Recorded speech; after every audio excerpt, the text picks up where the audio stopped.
And perhaps one of the most important features on your camera is its ability to focus. But we have to keep in mind, where there's focus, there could also be out of focus. Focus naturally tells your eyes what the main subject is. Our eyes tend to go to those spots that are in focus. There's a couple of ways of setting your camera to focus. There is what we call area focus, where your camera takes an average of what it's seeing in its viewfinder.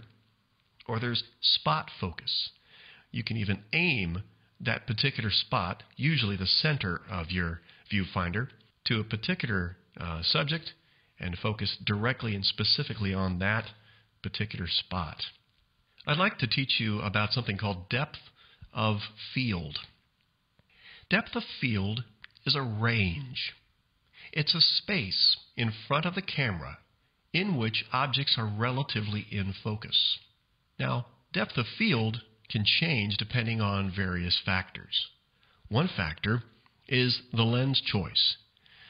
If we're using a wide lens, something that is already designed to pick up a wide range from left to right, chances are we're going to have a very deep or very great depth of focus or depth of field.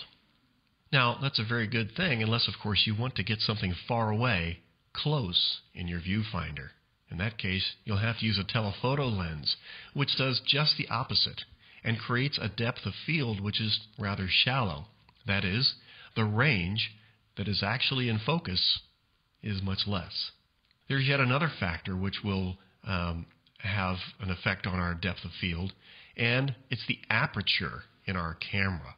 The smaller that our aperture is, the more deep or more great the depth of field is going to be.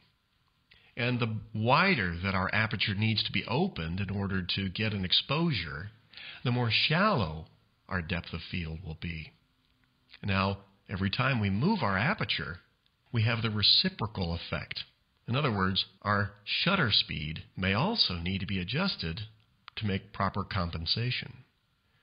Just as we may have to take control of exposure, we may also have to take control of focus.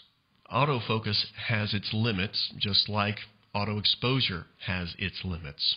For instance, some automatic focus features on cameras depend on contrast between lighted topics or lighted subjects.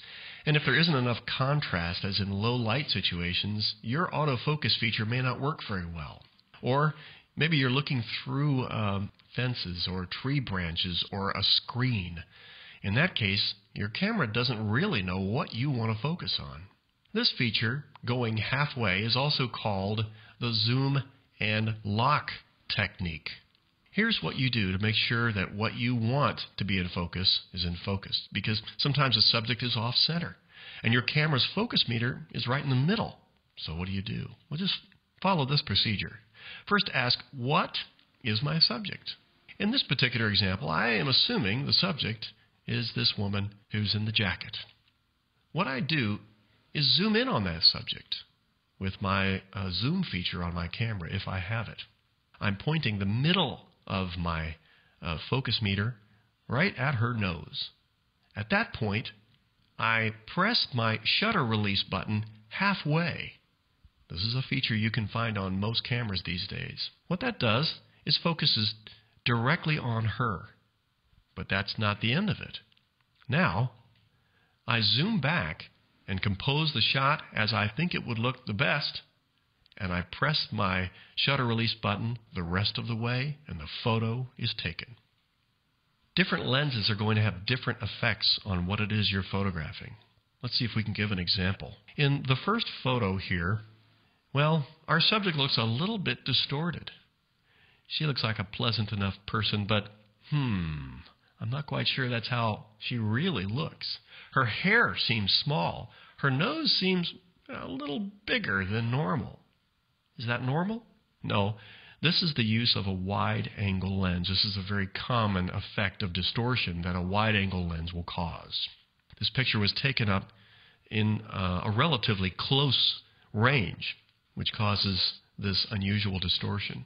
The same sized person using a telephoto lens looks a lot more pleasant. She doesn't look confusingly distorted. Her hair's the right size, her head's the right size, her nose is the right size. I think she would prefer this picture. What do you think? Always be sure that if you're taking photographs in low light that you're supporting your camera.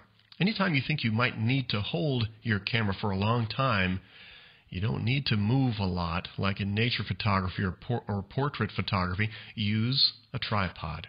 Even 1/60th of a second can show camera shake. Even the vibration of the shutter release in the camera itself can possibly cause very minute blurriness.